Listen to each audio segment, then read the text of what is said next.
A very warm welcome to everyone here. And it's quite a honor and a privilege to have a man who doesn't need any introduction from my side or anyone. I won't waste time in introducing him. Can we have Mr. Edward Snowden here, please? Live from Jaipur, I'm here with my friend Pratik. We are both going to put you questions. And in the audience, we have young journalism students from almost 20 universities in the country and some journalists as well.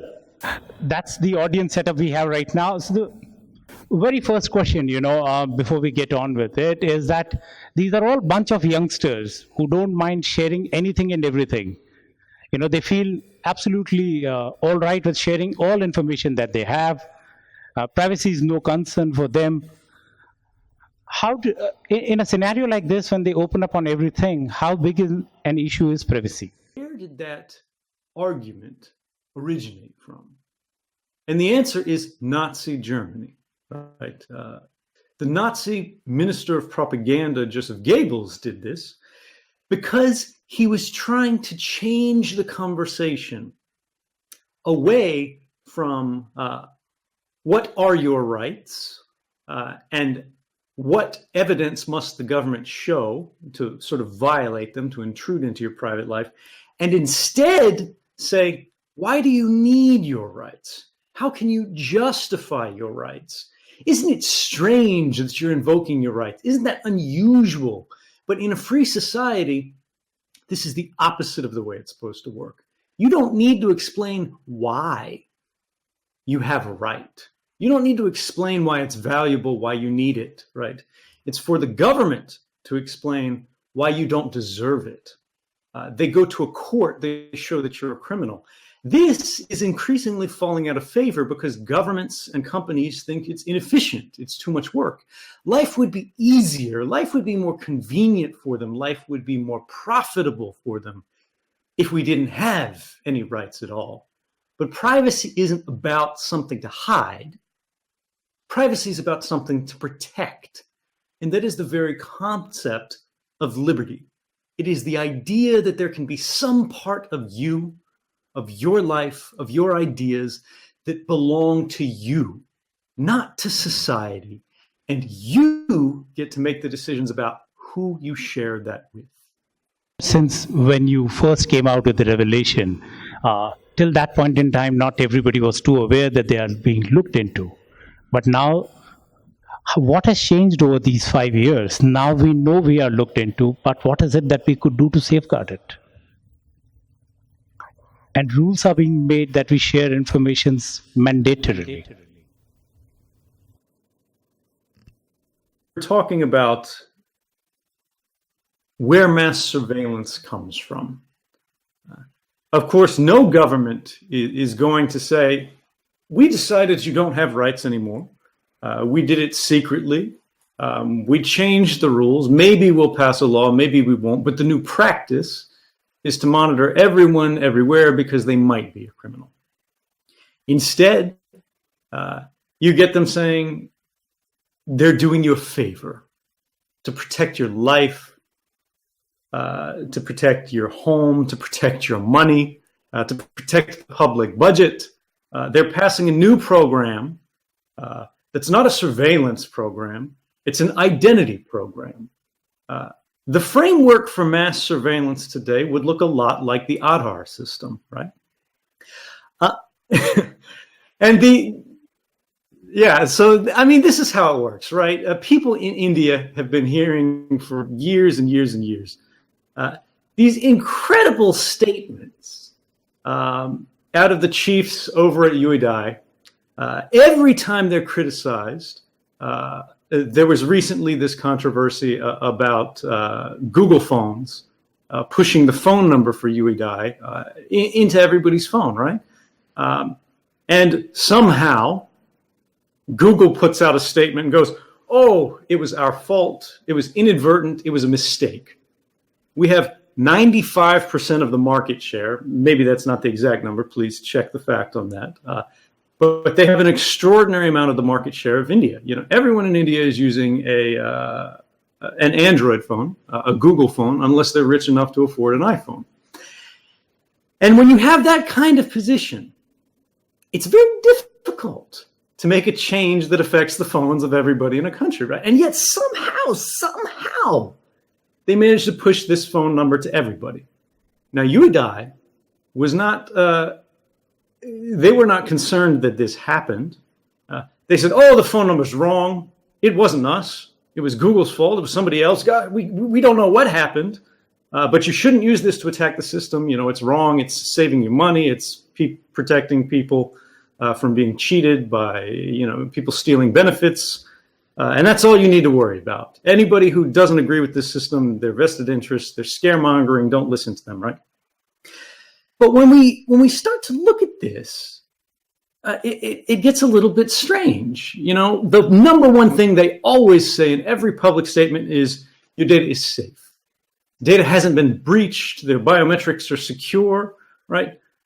But nobody actually said otherwise. The idea isn't that you can, you know, go on the internet and access anybody's Aadhaar information directly. It's that it's being leaked. And of course, this is how we get scandals like we've seen where officials from within UEDI are having their personal details, their private details leaked by people looking up their Aadhaar numbers. The phone number that was pushed by Google to all of these handsets through an incredible mystery, no one knows how it happened, right? Google just woke up in the morning and said they wanted to do this. That doesn't sound convincing to me. But the UEDI people said, oh, it's the wrong number. It's not even our number to begin with. But it's the number that's printed on the back of your card, right? If the people who are providing the card, if the people who are creating a mandatory enrollment system that is forcing identity on people throughout the country to the point where there have been stories in India that you cannot have a child and get a birth certificate for that child unless you provide your Aadhaar number. Clearly, something in this system is not working.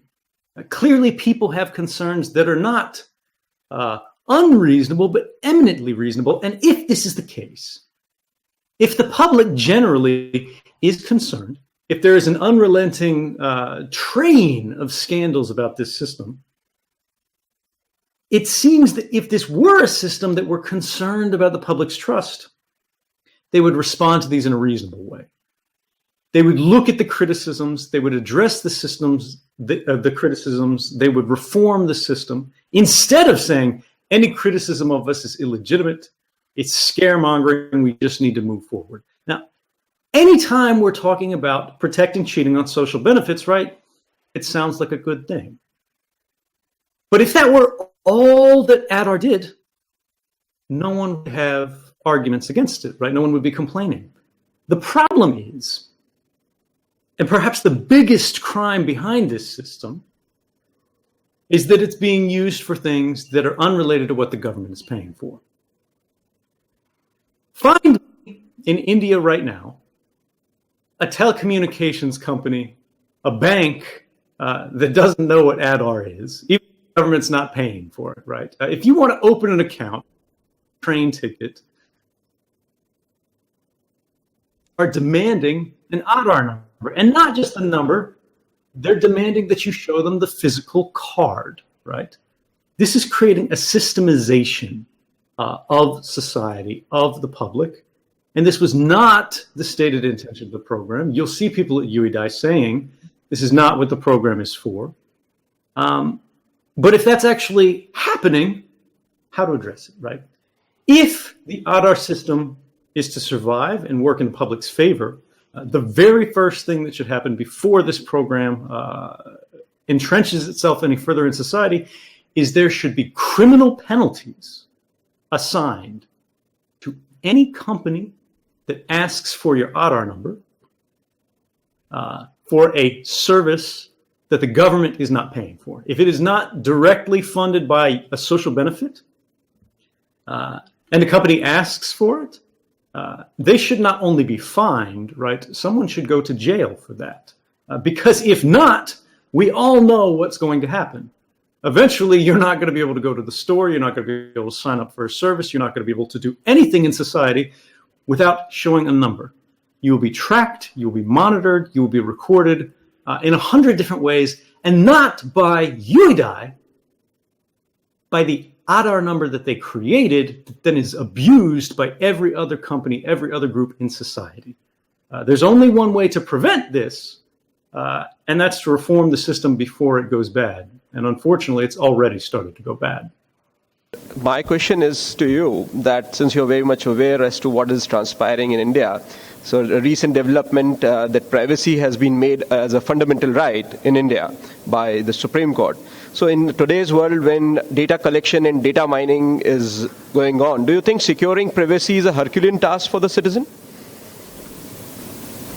The question is who should be doing it, right? Do we want to create a society in which ordinary people who have jobs, who have commitments, who have families to take care of, whose hours are spoken for, have to, all of them, each individually become specialists in protecting their privacy, in fighting a kind of technological battle against the richest and most powerful companies in your country and in the world, as well as governments, both within India, state and national, as well as foreign governments that are trying to spy on you as well? Or should the government, these corporations and their policies be designed by law to protect policy? Should the criminal code be set such that the incentives of violating someone's privacy or even narrowing someone's privacy unnecessarily costs them more than it gains them? We have to ask ourselves, why do we have a privacy problem today? And the answer, of course, is because it benefits the people who are violating it. Think about it. If you had a neighbor who every time you left your house, they followed you around with a notebook, wrote down everything you did, and kept a record of it. And they did this for everyone in the neighborhood. And when you confronted them, they in your house.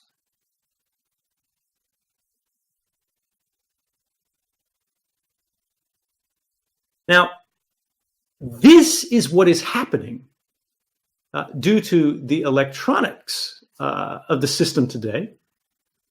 The only difference is we don't see it.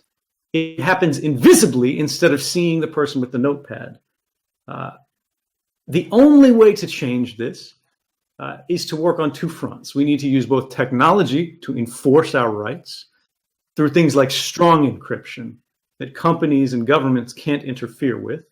So we protect our rights on a technical level, and then also on a legal level. We need to make sure that our rights are enforced and enforced meaningfully. If our rights are violated, there should be a penalty for that violation.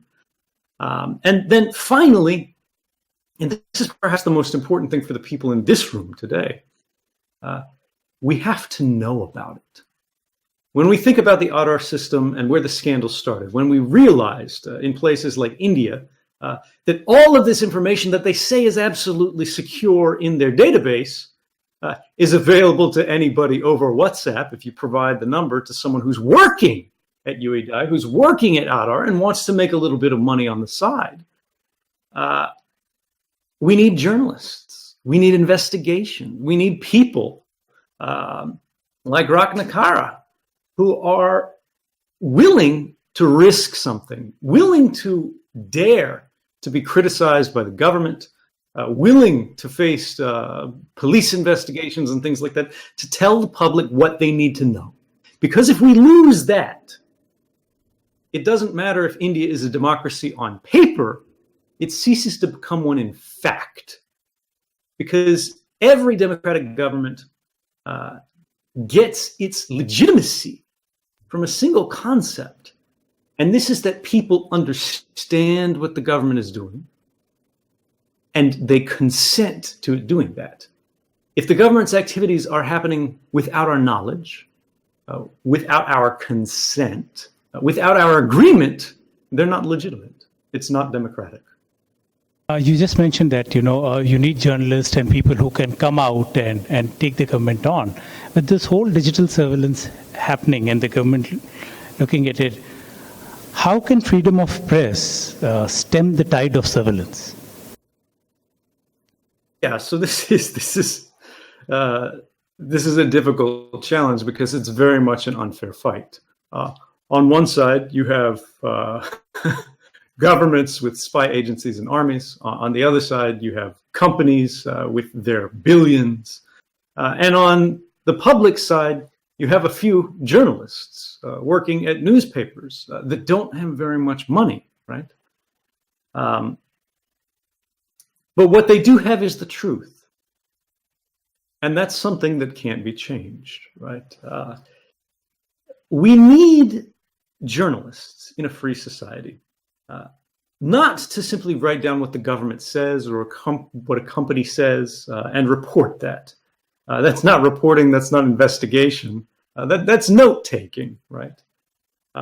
Instead, we need them to look critically at the activities of the most powerful members of society. We need them to work adversarially against these people and go, are they really telling the truth? And then find out what the truth is, and then tell the public that. Because this is how they become more powerful. Newspapers fundamentally should be a public service.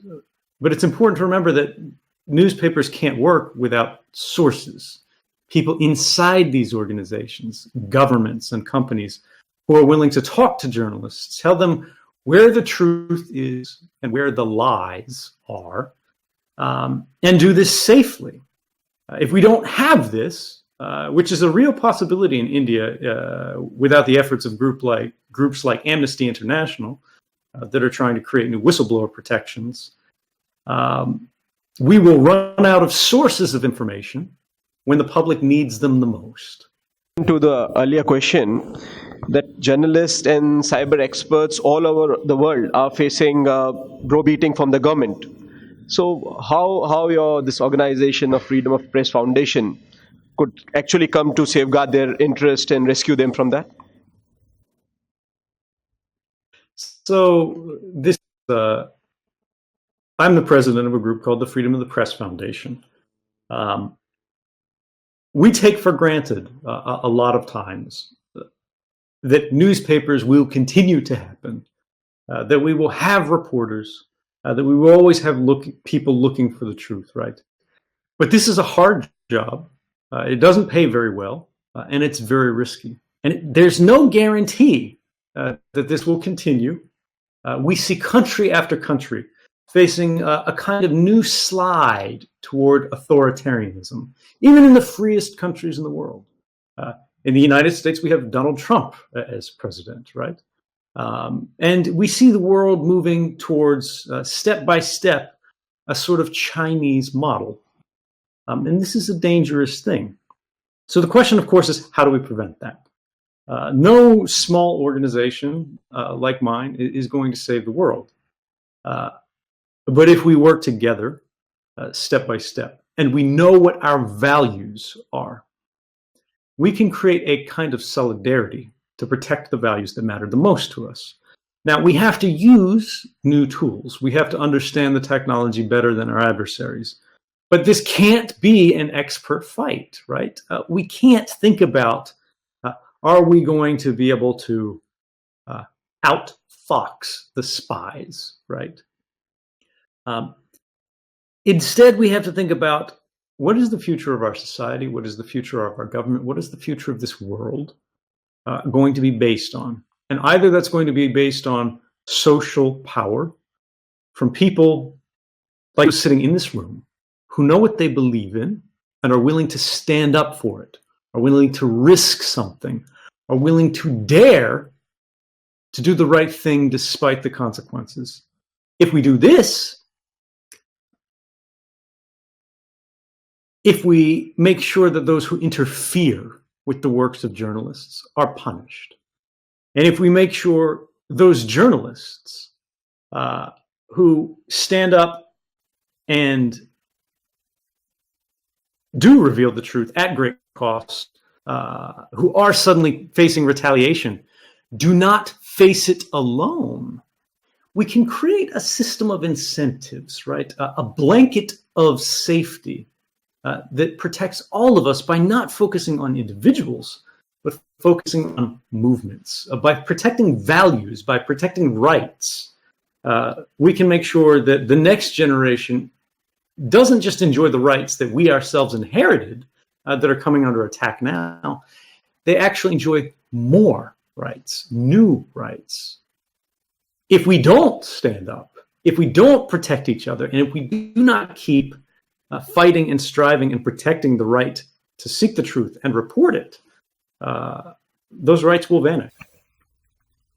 All right. And while you say it's been going on, and there are whistleblower acts that are coming out, in India, as you mentioned briefly about amnesty, they are trying to, put the voice forward and say that there should be a whistleblowers act, but that is all going into a waiting game. With the government's more active, everybody more spying, where do you see whistleblowers heading? So this is fundamentally a question about the public's right to know against the government's desire to hide. We talk specifically about the government in this case, but more generally it applies to corporations and other private groups as well. But the argument here goes, the public needs to know what's going on in government, but the government feels that if the public knew everything it was doing, its programs would no longer be effective. If we know how the public is being spied on, terrorists would know how the public is being spied on, and by proxy, how they're being spied on. And this would make things more dangerous for the world. But the reality is, if you look at the history of terrorist activity in the last 30 years, in the last 50 years, no one understands privacy, or not privacy, no one understands surveillance better than terrorists. Osama bin Laden, for example, stopped using a cell phone, not when he saw some recent story in the newspaper. He stopped using it in 1998. And the question, of course, is why? The White House at the time said it was because, newspapers were reporting too much information. But there were investigations into this, and it was found to be false. The actual reason he stopped using a cell phone was because he was at a terrorist training camp, and he made a call from his satellite phone on one day, and then a few hours later, a missile struck the hill he had made a call from.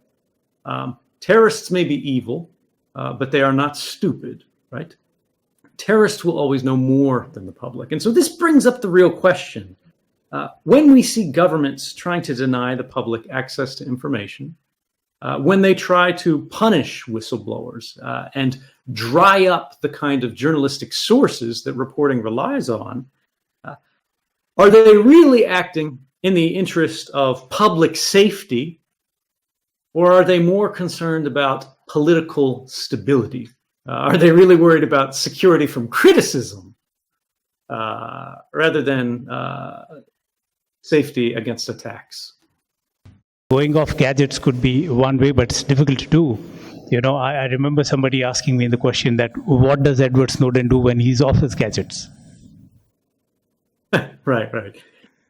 So this is a question that's difficult for me to answer because I am an expert, right? So when we talk about how can you use technical services, I can say do this, do that, but it's very complex. It's very difficult. I can spend my whole life doing this. It's my profession, right?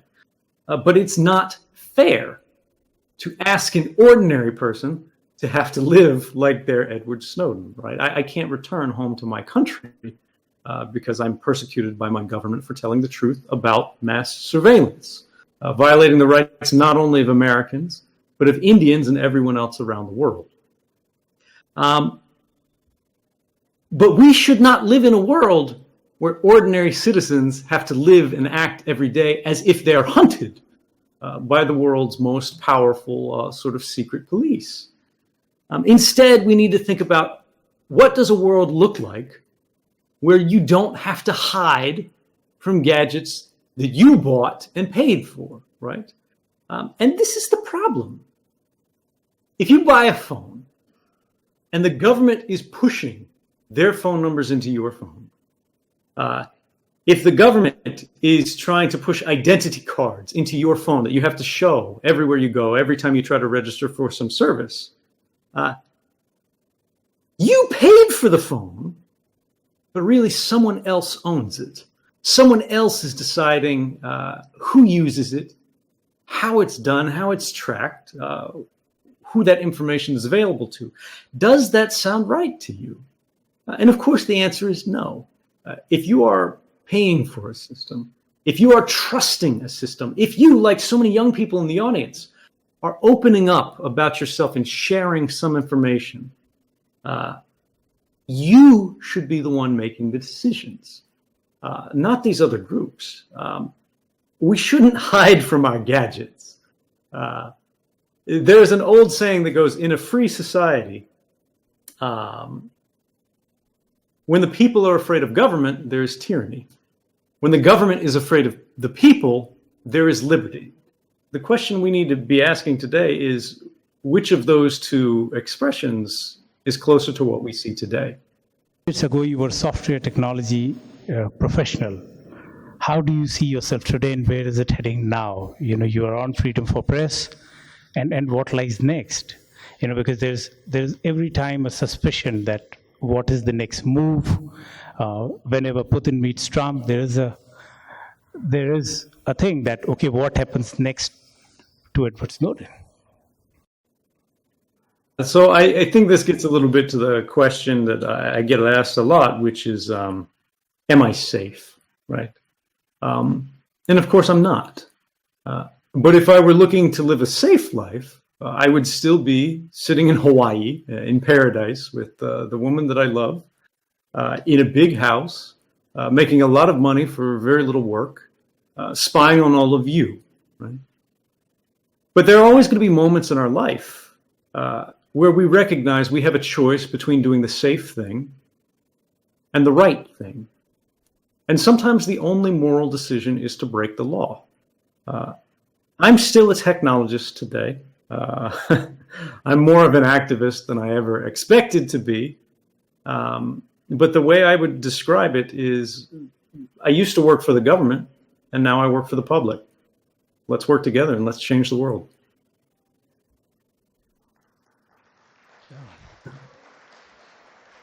Miss America. Of course, it's my home. I want to go back, and I intend to go back. But I will go back when my country is free, when the trials are fair, and when telling the truth is not considered a crime. All right, Edward, thanks a lot for your time. It was a pleasure talking to you. Thank you so much.